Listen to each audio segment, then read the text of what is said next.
आज से हम इस एक नए उसका प्रारंभ कर रहे हैं जिसको हम नैषधीय चरितम के नाम से जानते हैं।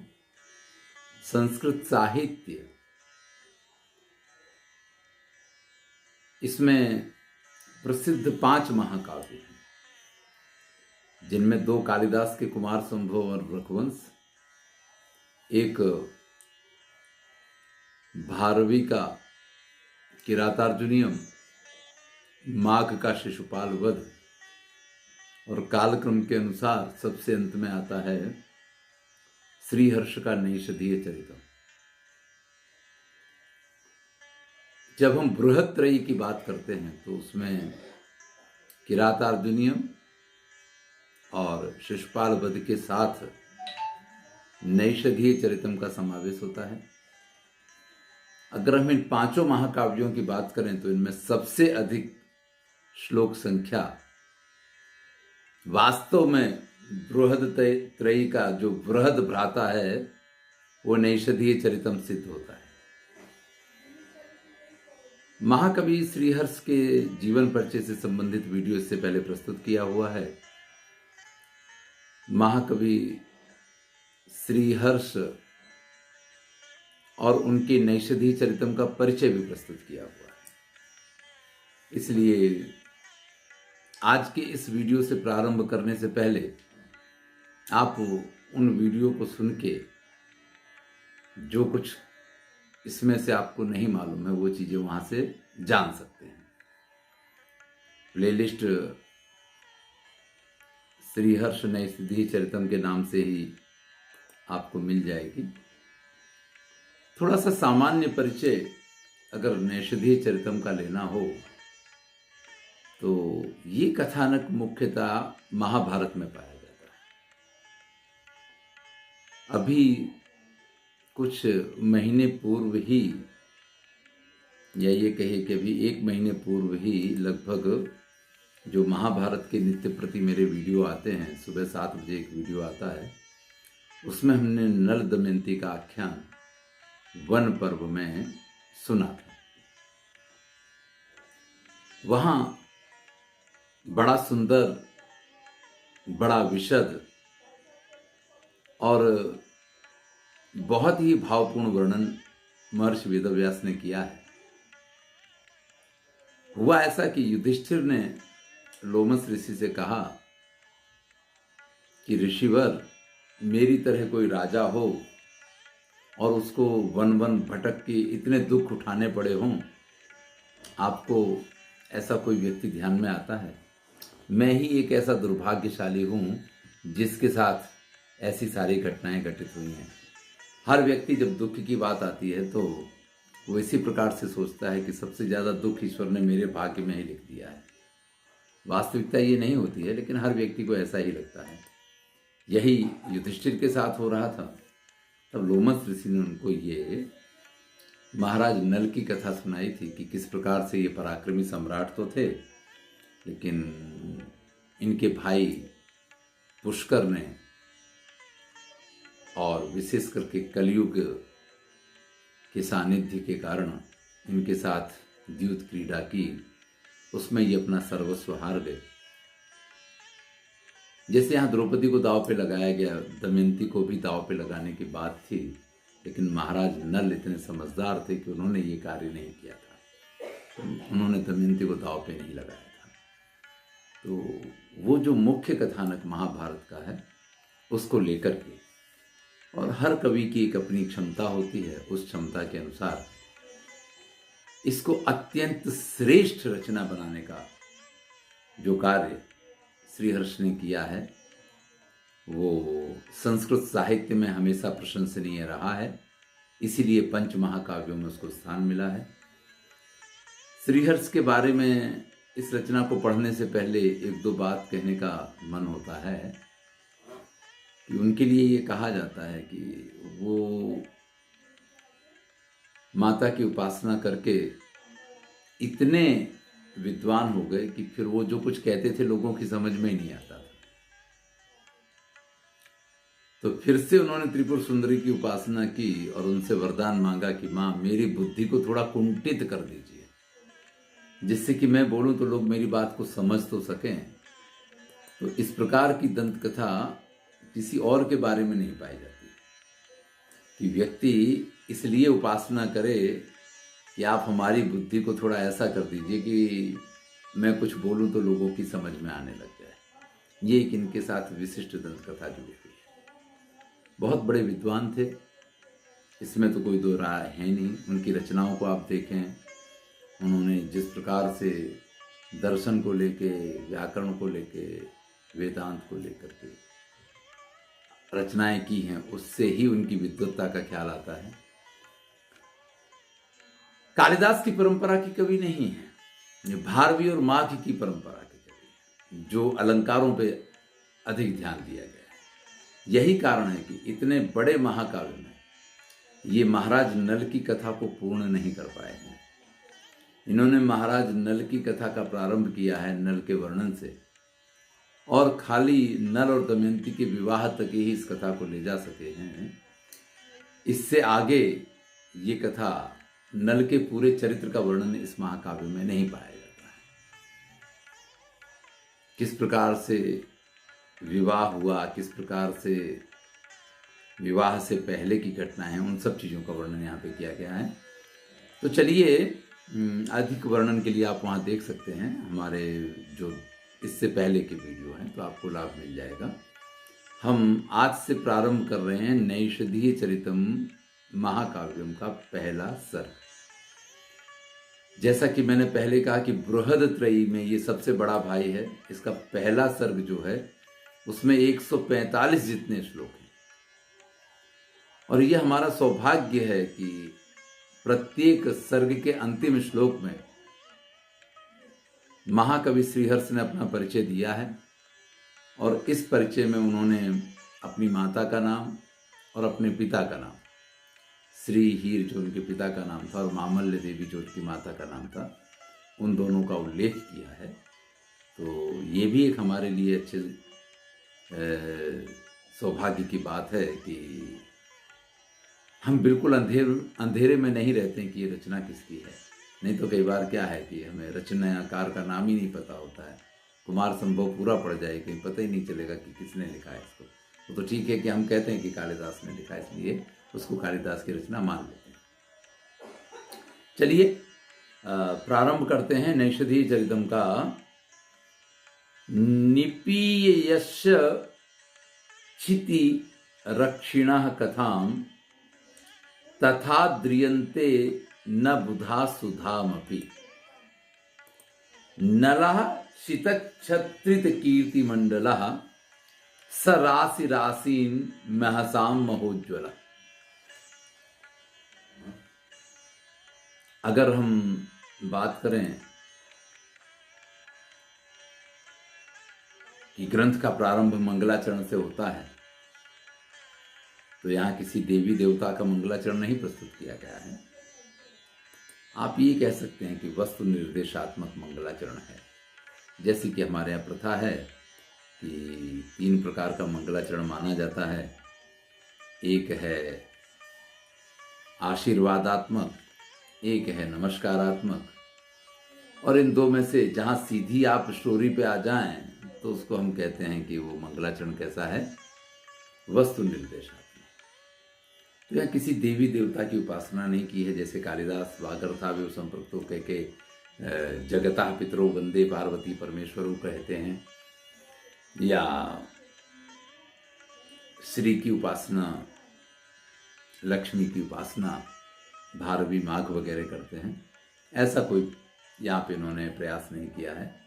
सीधा लिखते हैं निपीयस क्षितिरक्षिणः कथां तथा द्रियन्ते न बुधा सुधामपि नलः सितच्छत्रित कीर्तिमंडलः स राशि राशीन् महतां महोज्ज्वलः। यस्य कथां, जिसकी कथा को निपीय यानी पीने के बाद, कस्य कथां क्षितिरक्षिणः कथां, जिस क्षिति कहते हैं इस पृथ्वी को, रक्षिणा यानी उसके रक्षक, पृथ्वी के रक्षक यानी महाराज। नल की बात चल रही है। कथाम उनकी कथा को, निपीय पीने के बाद, सुधामपि बुधा ना आद्रियंते, सुधा कहते हैं अमृत को, अमृतम अपि अमृत का भी, बुधा, यहां बुध कौन है इसका तो भैया बड़ा विवाद है? हमारे यहां काव्य प्रकाशकार तो लिख देते हैं बुधई वैयाकरणी। बुध कौन है? जो व्याकरण के ज्ञाता हैं वही बुध हैं।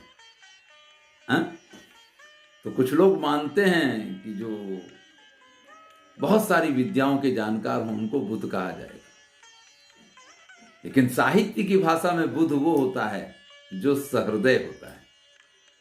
तो जो सहृदय लोग हैं वो इन महाराज की कथा को सुनने के बाद सुधाम अपि अमृत को भी न तथा द्रियंते, उस प्रकार से आदर नहीं देते।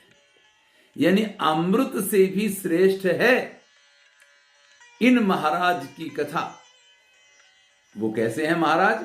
नलहा, वो नल कैसे हैं? शीत छत्रित कीर्ति मंडला, सीतः श्वेतः छत्रित, छत्रस्य यह गोलाकारा भवति तम, तो जिन्होंने श्वेत छत्र किसका बनाया है? कीर्ति मंडला, अपने यश रूपी मंडल का श्वेत छत्र जिन्होंने बनाया हुआ है। अने राशि आसीन महसाम महोज्वला, राशि समूह महसाम तेजसा नाम महोज्वला, दीप्तमंता, जिनके तेज का पुंज प्रकाश कैसा है? महोज्वला, खूब प्रज्वलित हो रहा है। इस प्रकार का स नला, वो नल। तो पूरे श्लोक के अर्थ को अगर हम देखें तो ऐसे होगा कि जिन महाराज नल की कथा को सुनने के बाद विद्वान लोग अमृत को भी उतना आदर नहीं देते हैं जितना आदर इनकी कथा को देते हैं। पर ऐसा होता क्यों है भैया? क्योंकि उन्होंने अपना यश रूपी श्वेत छत्र, शीत छत्रित, श्वेत छत्र के रूप में अपनी कीर्ति का मंडल चारों तरफ बना रखा है, और जिनका तेज जो है महासाम, महासाम तेजसा, राशि, जिनके तेज की राशि महोज्वला, अत्यंत प्रदीप्त, अत्यंत देदीप्यमान, स नलः आसीत, ऐसा एक नल नाम का राजा हुआ। यहां से कथा प्रारंभ हो रही है। तो जिन महाराज नल की कथा को सुनने के बाद विद्वान लोगों को अमृत भी फीका लगता है, जिन्होंने अपनी कीर्ति को श्वेत छत्र के रूप में चारों तरफ फैला के रखा हुआ है, और जिनका तेज अत्यंत देदीप्यमान, उज्जवल, महोज्वला, प्रदीप्तमान था, वो नल नाम के एक राजा हुए। चलिए, बड़ा ही सुंदर वर्णन है। अन्य दूसरा श्लोक अगर हम देखें तो ये रचना में थोड़ी गड़बड़ है भाई, इसको तो पढ़ने में बड़ी दिक्कत होगी। चलिए कोशिश करते हैं। रसै कथायस्य सुधावधीरिणी, नला सभुजा निरभूत गुणाद्भुतः, सुवर्ण दंदैक सितात पत्रित, ज्वलत प्रतापा वलि कीर्ति मंडलः। अब जो महाराज नल का वर्णन शुरू किया है उसको आगे बढ़ाते हैं। रसै ही कथा यस्य सुधावधीरिणी, रस से परिपूर्ण जिनकी कथा, अमृत सुधा यानी अमृत का अविधीरणी प्रवाह जैसी।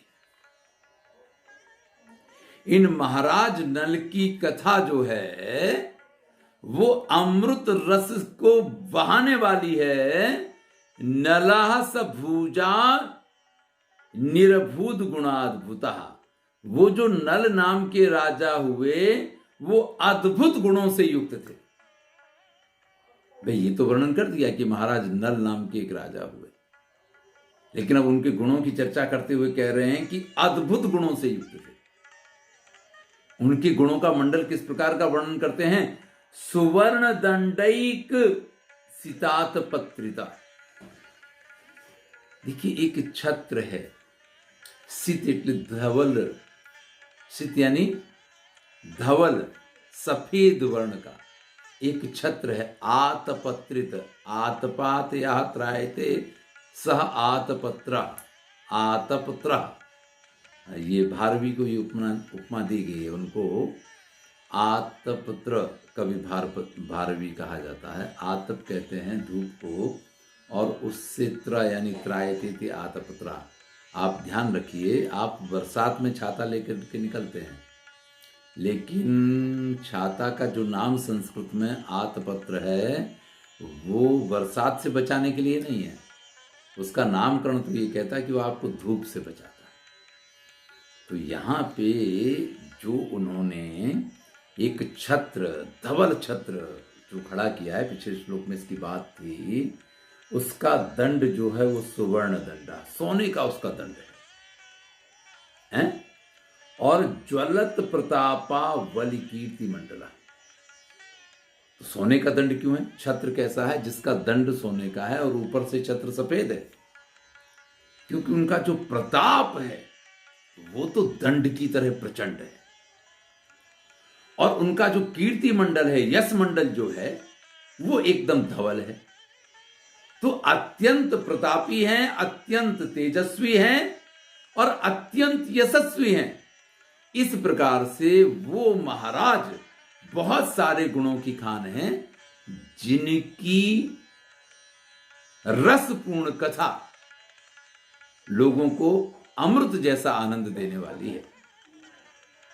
देखिए प्रस्तावना चल रही है, और उस प्रस्तावना के अनुसार यहां जैसे जैसे आप आगे बढ़ेंगे ना, वैसे वैसे आपको इनकी पद्धति का ख्याल आएगा कि किस शैली के कवि हैं, ये किसी बात को किस तरीके से प्रस्तुत करते हैं। आपने कालिदास को मेघदूतम में पढ़ा है, आपने और भी जो रचनाएं पढ़ी हैं, बुद्धचरितम को पढ़ा है, ये मेरे साथ जो पढ़ा मैं उसकी बात कर रहा हूँ। यहाँ ये किसी बात को किस तरीके से प्रस्तुत करते हैं, इसको आप जब जानेंगे तो आपको एक अलग प्रकार का एहसास होगा। पहले श्लोक से जो बात शुरू की थी, उस बात को दूसरे श्लोक में आगे बढ़ाया है इन्होंने। पहले श्लोक में जो इन्होंने कहा था कि महाराज नल का यश एक छत्र की तरह है, उसी बात को दूसरे श्लोक में लेके आए कि उस छत्र का ऊपर का भाग तो सफेद है, लेकिन उसका दंड जो है वो सुवर्णमय है। और ये सुवर्णमय दंड क्या है? ये इनके प्रताप का प्रतीक है, ये इनकी शक्ति का, इनके पराक्रम का प्रतीक है। और जो धवल पूरा छत्र है वो किस चीज का प्रतीक है? तो कहते कीर्ति मंडला, उनके यश मंडल का प्रतीक है। इस प्रकार के जो महाराज नल हैं वो अभूत गुणाद्भुत, अद्भुत गुणों के स्वामी थे। अगला श्लोक देखते हैं।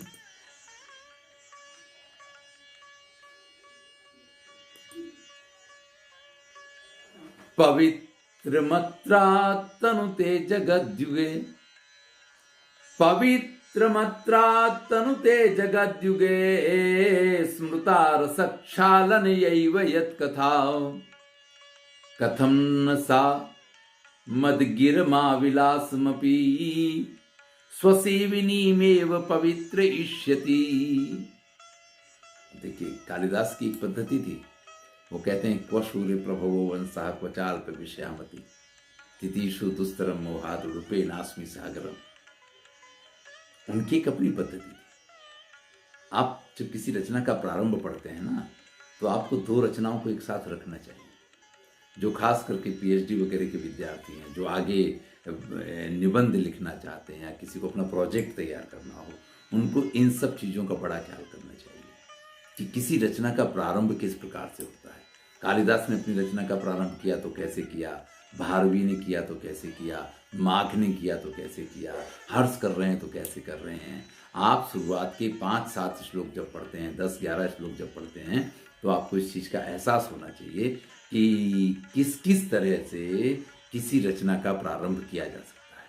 तो आप अगर कोई निबंध लिख रहे हैं, आप अगर कुछ भी लिख रहे हैं, तो आपको उसका प्रारंभ कैसे करना है, इसके लिए प्रिस्क्राइब कोई पद्धति डॉक्टर ने लिख के दी ऐसा नहीं है।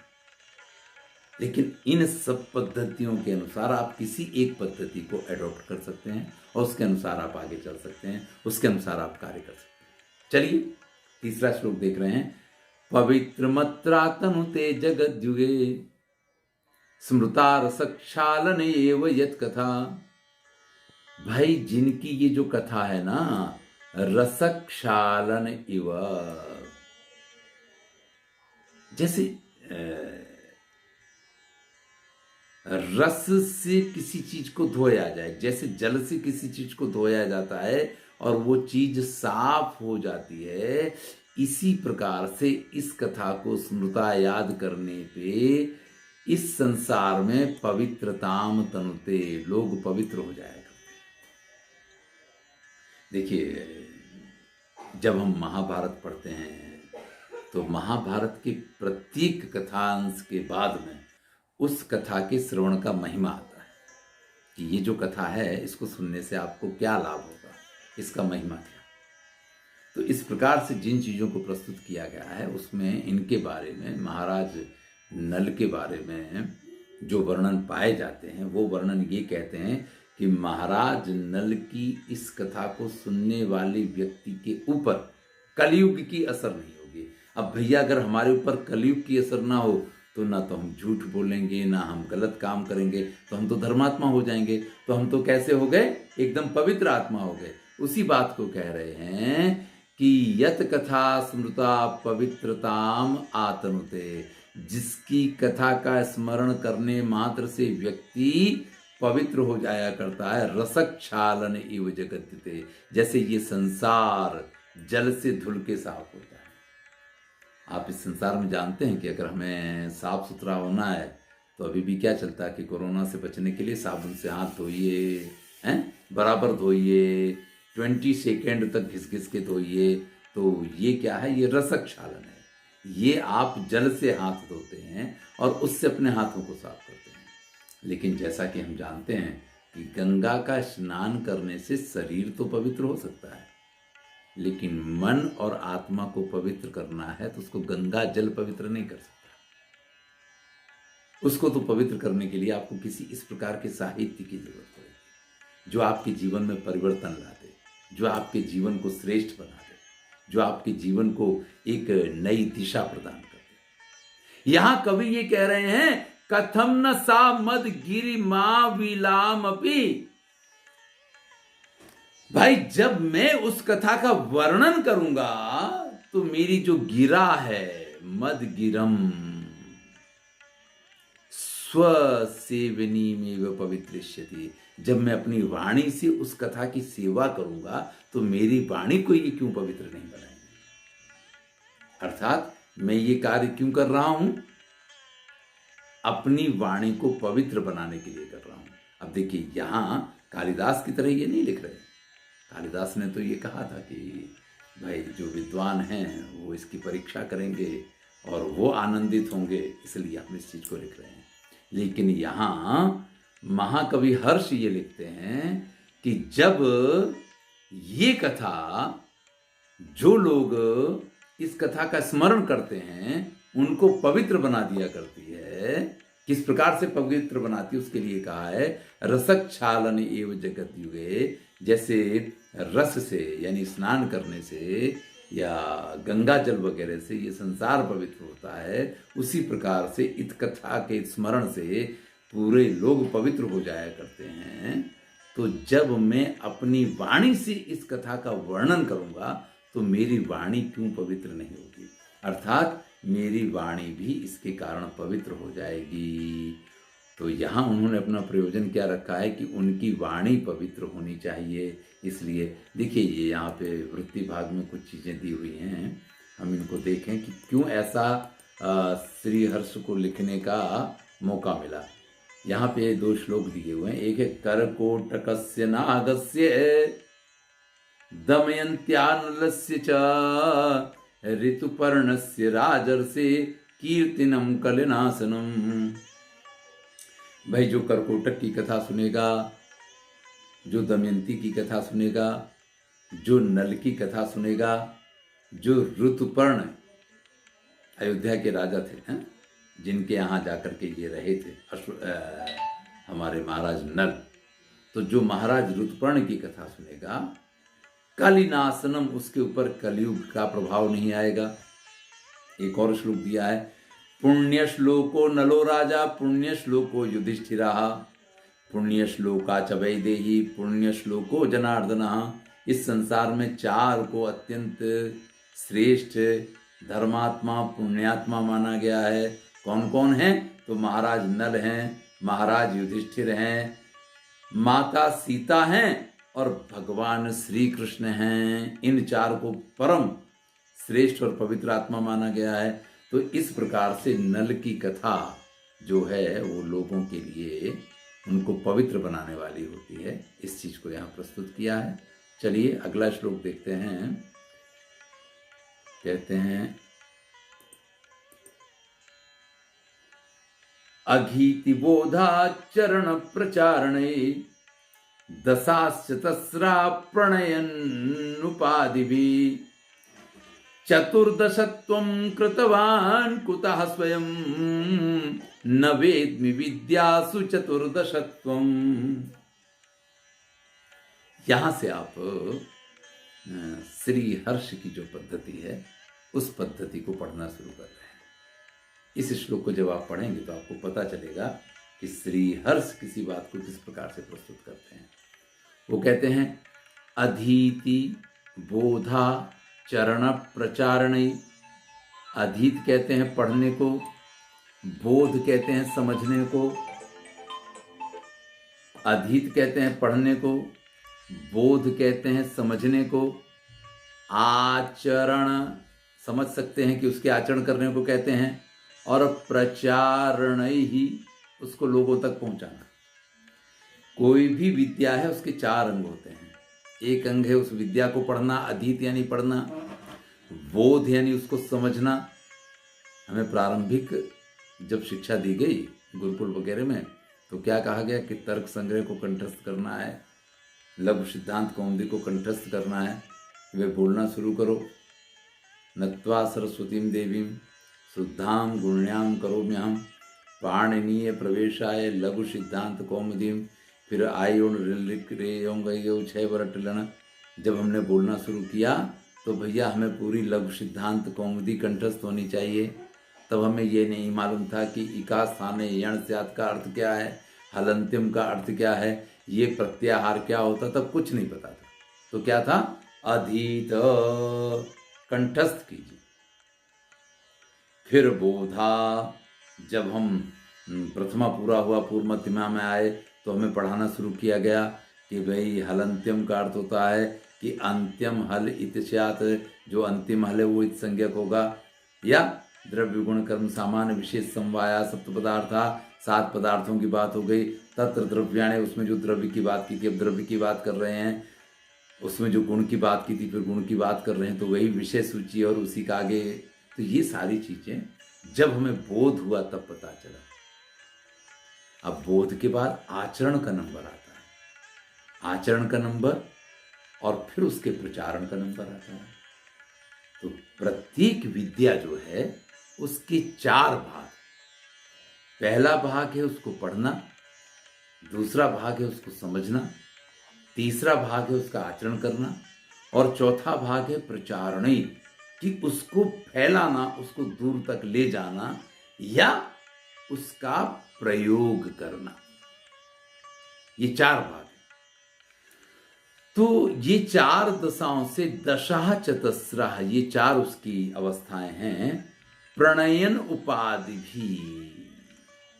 अब इन चारों प्रकार से चतुर्दशत्वम कृतवान कुतः स्वयं।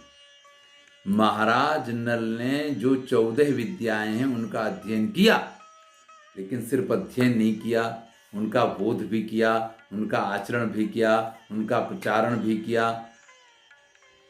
तो भैया 14 विद्याएं और 14 गुणिया 4 करो तो स्थिति बदल जाएगी। तो कृतवान कुतः स्वयं न वेद में विद्यासु चतुर्दशत्वम। फिर वो 14 विद्याएं कैसे रहेगी? क्योंकि 14 गुणिया 4 करेंगे तो आपको पता चल जाए कितनी होती हैं। 14 चक्कू 56। ये तो 56 विद्याएं हो गई। क्योंकि पढ़ना एक अलग चीज है और उसकी व्याख्या एक अलग चीज है, उसको समझना अलग चीज है, उसका आचरण अलग चीज है। तो जो 14 विद्याएं हैं, महाराज नल ने सिर्फ उन विद्याओं का अध्ययन नहीं किया है। महाराज नल ने क्या किया है कि उन विद्याओं का अध्ययन करने के साथ साथ उनका बोध भी प्राप्त किया, उनका आचरण भी किया, उनका प्रचारण भी किया। तो ये जो 14 विद्याएं हैं, 14 गुणिया 4, न वेद में, मुझे तो यही समझ में नहीं आता है कि विद्यासु चतुर्दशत्वम कुतः, कि विद्याओं को 14 ही कैसे कह सकते हैं, या नल के संदर्भ में तो 14 विद्याएं कैसे कही जाएंगी। तो पहले ये 14 विद्याएं क्या हैं इसको थोड़ा सा जाने। यहां लिखा है अंगानि वेदाः चत्वारो मीमांसा न्याय विस्तरः धर्मशास्त्रम पुराणम च विद्या हेता चतुर्दशः। 4 वेद और उनके 6 अंग, यानी 6 4 10 तो ये हो गए, और उसके बाद मीमांसा न्याय धर्मशास्त्र और पुराण 10 और 4 14। इस प्रकार से ये 14 विद्याएं मानी जाती। अब महाराज नल ने इन सबको तो पढ़ा था, लेकिन सिर्फ पढ़ा नहीं था। जिसको कहते हैं कि पढ़ने के साथ साथ में समझना, आचरण करना और उनका प्रयोग करना, ये सारी चीजें उनको आती थी। तो देखिए, वेद का अध्ययन एक चीज है, लेकिन वेद का अध्ययन करके उसको समझना, उसका आचरण करना, तो यज्ञादि करने पड़ेंगे। तो ये जो पूरी प्रक्रिया है, ये 14 विद्याएं सिर्फ 14 नहीं है, इनके सबके अगर 4 4 रूप आप देखते हैं तो क्या हो गया, 14 चक्कू 56 विद्याएं हो गई। तो भैया महाराज नल ने 14 विद्याओं का ही अध्ययन किया था। ये उनके बारे में जो कहा जाता है ये तो बिल्कुल गलत है। कैसे हम उसको 14 विद्या ही मानेंगे? वो तो 14 है और उसके बाद चतस्रः, 4 विभाग में अधीत, बोध, आचरण और प्रचारण। इस प्रकार से 14 गुणिया 4।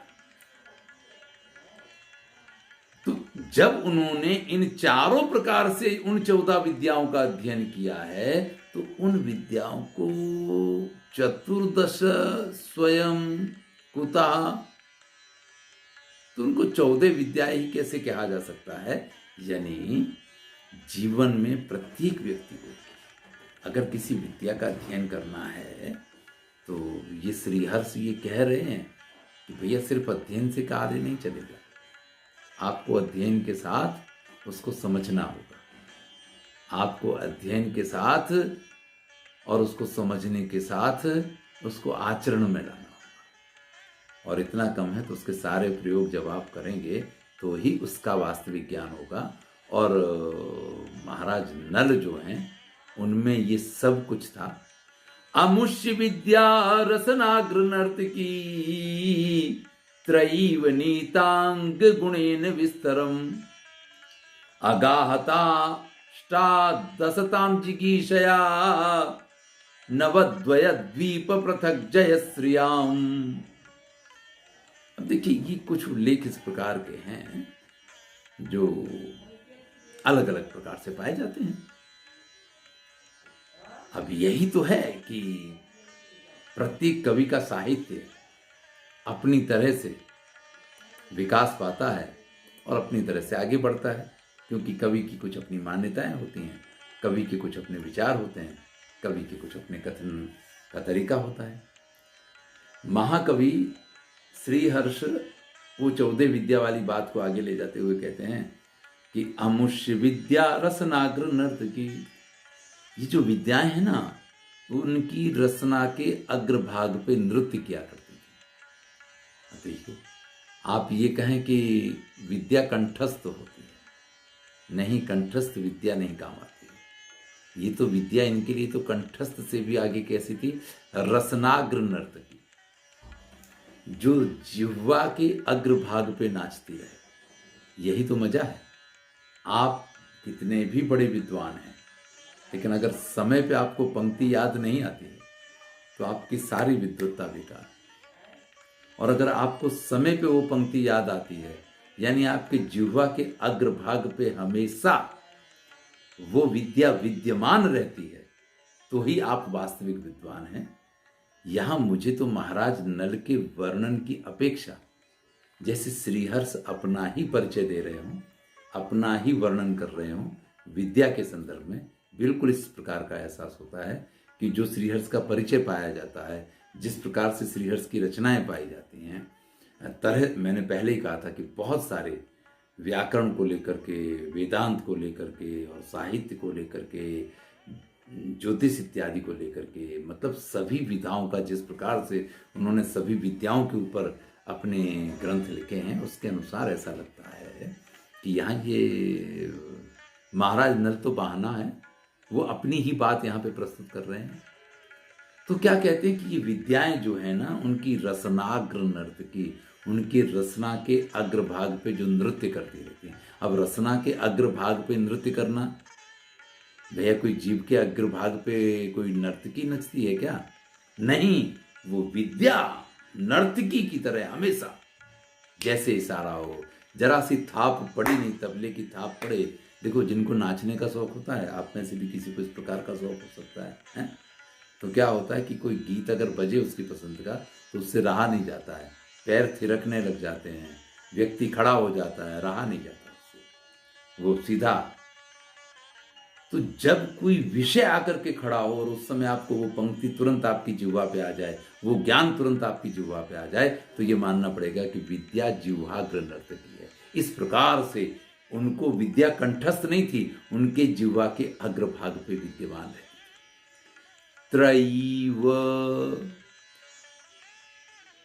ये जो वर्णन है ना, ये श्रेष्ठ है। इसको हम समझेंगे नीता अंग गुणेन विस्तरम। अब वो 14 विद्याएं जो हमेशा उनकी जिह्वा के अग्रभाग पे नृत्य किया करती थी, त्रैव, वेदत्रयी कहा जाता है।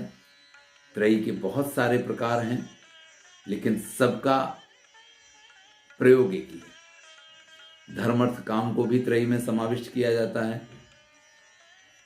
पुरुषार्थ चतुष्टय में से 3 जो हैं, वेदत्रयी तो आप जानते ही हैं कि ऋग्वेद, यजुर्वेद और सामवेद हैं, इनका समावेश होता है। नहीं, यहाँ पे पद्य, गद्य और गीत, इन 3 प्रकार के काव्यों का भी समावेश होता है, या इन 3 प्रकार के, क्योंकि ऋग्वेद क्या है, वो पद्य है, यजुर्वेद क्या है, वो गद्य है, और सामवेद क्या है, वो गीत है। तो त्रयी में, यानी ये सभी विद्याएं जो उनकी जिह्वा के अग्रभाग पे विद्यमान थी, वो गद्य, पद्य और गीत के रूप में, या वेदत्रयी के रूप में, या धर्म अर्थ काम के उपासक के रूप में, या उसके साधक के रूप में, नीतांग गुणेश विस्तरम, गुणेन विस्तरम, उनके अंग प्रत्यंग के विस्तार के। जब विद्या आपको, मैं कई बार कहता हूं कि आपने विद्यार्थी काल में जो पढ़ा ना, वो तो कोर्स पढ़ा, लेकिन जब उसी संस्कृत साहित्य को आप दोबारा पढ़ते हैं, तीसरी बार पढ़ते हैं, चौथी बार पढ़ते हैं, तो आपके सामने वो रचना खुलती है, एक के बाद एक पढ़ उसका खुलता चला जाता है, आपको और अच्छी तरीके से वो रचना समझ में आती है। तो जब विद्या रसनाग्रवर्त की हो जाएगी, तो उसके बाद उसका जो विवेचन होना है या उसका जो भाव खुलना है उसकी चर्चा कर रहे हैं। लेकिन कवि यहाँ उपमा बड़ी सुंदर देता है। देखिए, रसनाग्र नर्तकी जो कहा उसमें रूपक बड़ा सुंदर है? लेकिन यहाँ कहते हैं अगाहता अष्टादशताम जिगीषया। इस प्रकार से वो 14 विद्याएं जो हैं वो 18 प्रकार की हो गई, और सिर्फ 18 नहीं हुई, जिगीषया नवद्वय द्वीप पृथक जैस। क्यों ये बात कही है? जैसे कि नवद्वय, 9 को 2 गुना कीजिए तो 18, द्वीप पृथक जिगीश्रियाम, जैसे 18 द्वीपों पे विजय प्राप्त करने की आशा से, या 18 द्वीपों की जो श्रीयाम समृद्धि है उसको जिगीषया जीतने की लिए। यानी ये सारी विद्याएं जो हैं, इन सिर्फ विद्याओं को उन्होंने प्राप्त नहीं किया, इन विद्याओं की प्राप्ति की तरह से ही उन्होंने 18 द्वीपों पे विजय प्राप्त की। अब देखिए, कहीं तो सप्तद्वीपा वसुंधरा कहा जाता है? यहाँ पे नवद्वय द्वीप कह रहे हैं, तो ये 18 द्वीप कौन कौन से हैं? अब भैया भूगोल का ज्ञान कीजिए और फिर 18 द्वीपों की चर्चा कीजिए। 7 भूमि के खंड हैं, तो उसको सप्तद्वीपा जब कहते हैं तो 7 भूमि खंडों की बात होगी।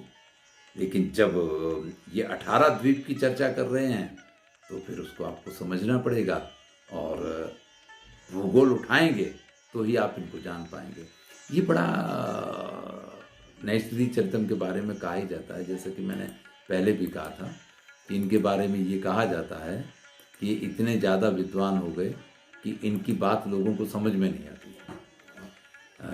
धीरे धीरे अगर आप इस काव्य का अध्ययन करेंगे तो ऐसा नहीं कि सारे श्लोक आपको इसी प्रकार के मिलेंगे, लेकिन कुछ श्लोक आपको ऐसे मिल जाएंगे कि जिन श्लोकों को पढ़ने के समय पे आपको ऐसा एहसास होगा कि यार ये बात ऐसे कैसे कह रही है, इसका मतलब क्या है। और जहां आप ये समझें कि आपको मतलब समझ में नहीं आ रहा, इसका मतलब क्या है, तब आप समझ लीजिएगा कि श्रीहर्ष की रचना सफल है यहाँ पे। जब तक आपको समझ में आता रहे तब तक आप ये समझते रहिएगा कि इन पे कालिदास की असर है, और जब समझ में ना आए तब आप समझिएगा कि इनके ऊपर भारवी और माघ की असर है, क्योंकि इन्होंने सबको सामने रखा हुआ है।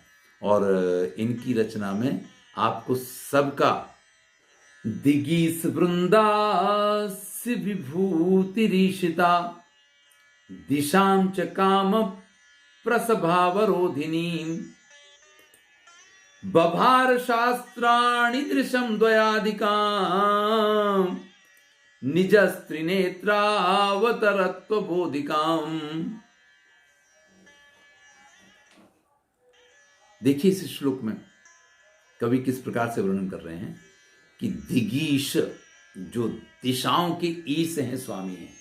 दिशा नाम ईसा सा दिगीशा दिग्पाला कथ्यन्ते वृंदाह तस्य समूहा। यानी किसी एक दिग्पाल की बात नहीं है, सभी दिग्पालों की बात हो रही है। तो दिगीश वृंदांसी विभूति ऋषिता, उनके अंश से ये उत्पन्न है। महाराज नल जो हैं वो सभी दिग्पालों के अंश से उत्पन्न हैं। इस बात को उन्होंने सिद्ध कैसे किया? ईशिता दिशाम सभी दिशाओं के वो स्वामी हो गए। यानी पूरब पश्चिम उत्तर दक्षिण, ये जो चारों दिशाएं हैं, चारों दिशाओं के लोकपालों के अंश उनमें विद्यमान हैं। इस चीज को उन्होंने कैसे सिद्ध किया कि वो चारों दिशाओं के स्वामी बने। जो चारों दिशाओं का स्वामी कौन बन सकता है भाई? जिनमें चारों दिशाओं के दिक्पालों के अंश विद्यमान होंगे। तो हम चारों दिशाओं के दिक्पाल के अंश से जन्मे हैं। इस चीज को सिद्ध करने के लिए उन्होंने चारों दिशाओं पे अपना आधिपत्य स्थापित किया। सकाम प्रसभावरोधिनीम, और इसके बाद भी स्थिति किस प्रकार की है कि काम प्रसभावरोधिनी। अधिकांशतः ये पाया जाता है, मैं आप सभी लोगों से ये कह रहा हूं, ये काम शास्त्र, ये नियम है, ये सिद्धांत है। जो व्यक्ति जितना अधिक शक्तिशाली होगा, जो व्यक्ति जितना अधिक सफल होगा, काम इच्छा भी उसकी उतनी अधिक बलवान होगी। स्वाभाविक है कि जब व्यक्ति शक्तिशाली होता है तो लोग उसके आसपास घूमते हैं, तो इस प्रकार की स्थितियां ज्यादा होती हैं। देखिए आप, हमारे शास्त्र इसी प्रकार के वर्णन करते हैं। कुछ ही लोग ऐसे पाए जाते हैं श्री राम की तरह या नल की तरह जो इस चीज से बचे रहते हैं। महाराज नल की बहुत पत्नियां नहीं थी, दमयंती से ही उन्होंने विवाह किया था। और यहाँ तो जो आप पढ़ रहे हैं नैषधि चरितम, उसमें तो दमयंती से ही उनका प्रेम है और किसी कथा का कहीं वर्णन नहीं पाया जाता है। तो उन्होंने इतनी सारी विद्वत्ता, इतनी सारी शक्तियां होते हुए भी कि चारों दिशाओं तक उन्होंने विजय प्राप्त कर ली, फिर भी सिर्फ दिशाओं पे विजय प्राप्त नहीं की, काम प्रस्वभाव रूप, जो काम का आवेग है उसको रोकने के लिए बभार शास्त्राणि दृसद्वयाधिकाम निज त्रिनेत्रा अवतरत्व बोधिकाम, वो स्वयं त्रिनेत्र यानी शिव के अवतरत्वम यानी अवतार हैं, इस बात का बोध कराने के लिए द्वयाधिकाम दृशम, अपनी दो दृष्टियों के अतिरिक्त तीसरी दृष्टि के रूप में शास्त्राणी बभार, उन्होंने शास्त्रों को अपना तीसरा नेत्र बनाया। देखिए, दो नेत्र तो सभी के पास होते हैं, लेकिन विद्या रूपी शास्त्र रूपी नेत्र जिसके पास है, वास्तव में सब कुछ दूर का, पास का, यहां का, वहां का वही देख पाता है। तो काम पे उन्होंने विजय प्राप्त की है, लेकिन काम पे तो शिव के अलावा और कोई विजय प्राप्त कर नहीं पाया। तो वो स्वयं शिव के अवतार हैं, लेकिन शिव तो त्रिनेत्र थे। तो उन्होंने क्या किया है, वो शिव के अवतार हैं ये सिद्ध करने के लिए उन्होंने अपने इन दो नेत्रों के अतिरिक्त तीसरे नेत्र के रूप में शास्त्रों को अपना तीसरा नेत्र बनाया है। ये बात यहां पे कही है। तो पूरे श्लोक को एक बार समझें। महाराज नल जो हैं वो चार दिक्पालों के अंशावतार हैं। इस बात को सिद्ध करने के लिए उन्होंने चारों दिशाओं में विजय प्राप्त की है, लेकिन चारों दिशाओं पे विजय प्राप्त करने के साथ साथ उन्होंने कामदेव पर भी विजय प्राप्त की है। वो काम विजयी भी बने हैं, लेकिन काम विजयी तो सिर्फ शिव बने हैं, तो उनके अंदर शिव का अंश है। इस बात को सिद्ध करने के लिए त्रिनेत्रा अवतरत्वम निजम, वो स्वयं त्रिनेत्र के अवतार हैं। बोधिकासम, इस बात को बताने के लिए द्वयाधिकाम दृश, अपनी दो आंखों के अतिरिक्त, दो दृष्टि के अतिरिक्त शास्त्राणी दृशम बभार, शास्त्र रूपी तीसरी आंख भी उन्होंने धारण की। तो भैया, दो आंखों से तो सभी देखते हैं, लेकिन वास्तव में शास्त्र रूपी तीसरी आंख जिसके पास है वही सब कुछ देख पाता है। तो महाराज नल के पास ये तीसरा नेत्र, शास्त्र रूपी नेत्र भी था। और इस श्लोक के माध्यम से क्या कह रहे हैं कि एक तो चारों तरफ उनका राज्य था, पूरब से पश्चिम, उत्तर से दक्षिण तक, और उसके साथ साथ वो शास्त्र विद भी थे। इन चीजों को